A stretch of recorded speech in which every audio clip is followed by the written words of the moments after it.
Tinuring ng Philippine National Police na basura ang suhestyon ng European Union na magtayo ng mga illegal drug stations kung saan malayang makakagamit ng droga ang mga drug addict.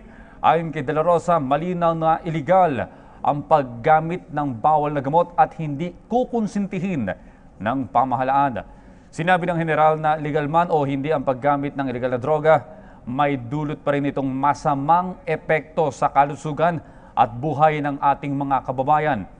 Ang importante anya sa ngayon ay maramdaman ng mga mamamayan na sila ay ligtas dahil sa pagtugon ng pamahalaan sa problema sa illegal na droga. Samantala, bahagi lang ng paninira laban kay Pangulong Rodrigo Duterte ang paglabas ng artikulo sa New York Times patungkol sa Pangulo.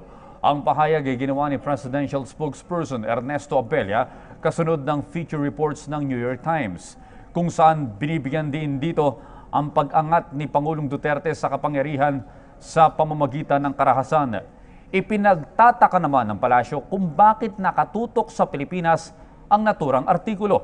Gayong mas maraming problema sa Estados Unidos ang dapat ilathala. It's too much of a coincidence that all of these things are happening all at the same time. That particular magazine, newspaper, for example, would, if in the normal course of events, would sequence its reports on certain topics. However, there seems to be a rather focused attention on the Philippines. They do have their own bunch of problems, by the way, in the U.S. I mean, they can very well attend to it. On the other hand, it seems rather curious that suddenly there is this rash of attention on the Philippine situation.